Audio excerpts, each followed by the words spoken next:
What does it look like to get back up again spiritually? This question is vital for Christian growth and for having any sort of hope in life. This is Eric Slay with the UWM Pen Guy, and this is the Bible Commentary. As always, if you liked what you're seeing, I would ask that you hit like and subscribe in order to help the channel grow. Now, without further ado, let's get into the Word. So, this video is something of a follow-up to everything in Chapter 7. Because 7 and 8 are sort of mirror image parallels, where I did a video in Chapter 7 called Crash and Burn, where the people had their great victory at Jericho, and then they crashed and burned spiritually. But now it's time for that ship, so to speak, to rise out of the ashes and continue the march of victory. So today we'll be covering verses 1 through 9. And let's begin with verse 1. And the Lord said to Joshua, "Do not fear and do not be dismayed. Take all the fighting men with you, and arise, go up to Ai. See, I have given it into your hand, the king of Ai, and his people, his city, and his land." And actually, I'm going to keep reading. "And you shall do to Ai and its king as you did to Jericho and its king, only its spoil and its livestock you shall take as plunder for yourselves, lay an ambush against the city behind it."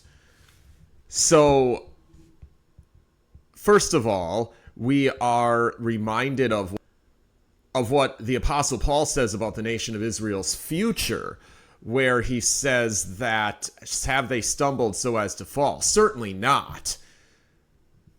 And he says about Christian believers that although we are stretched and pressed and oppressed and crushed, this is not, we're not abandoned, we're not down for the count, so to speak.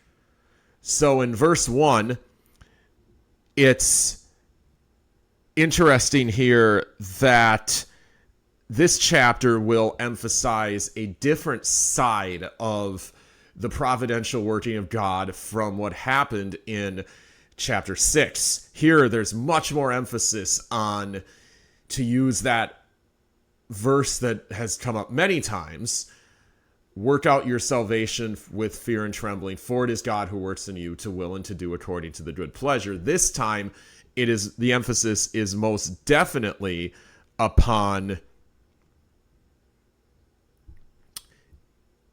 you working out your salvation, the sanctification side, the synergistic side, so to speak, the two forces.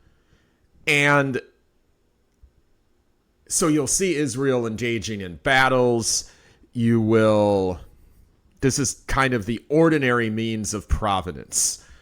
Now, it's interesting here in chapter 8 that we see that they have to go up against the city they had previously been defeated at. And this, of course, could be very difficult. Difficult for the leaders, difficult for the people. To fall and to rise again is more difficult than to rise after not falling.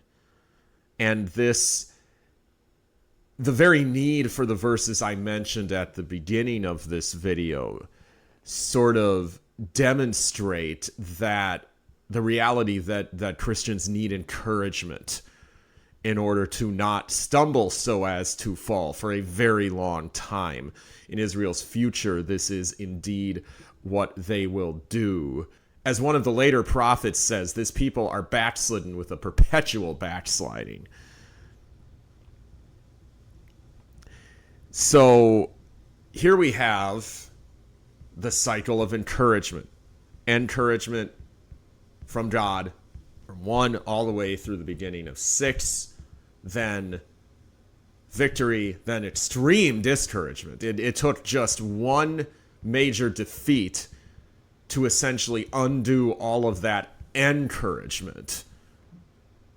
And then you have here re-encouragement. Although I would imagine that this is building indeed upon the foundation of the encouragement that had already been given. Now, It's interesting that fear and dismay are the collateral damage of sin. And this is sort of the long legacy of sin. Whatever a man sows, that shall he reap.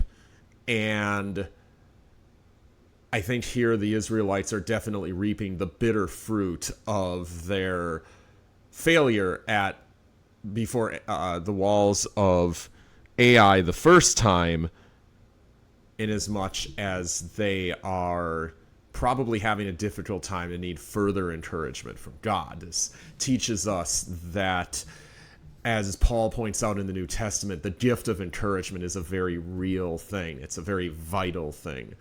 And as believers, Christians need constant encouragement if they're not going to falter and stumble. So I think this has been a good sort of introductory video to Joshua chapter 8.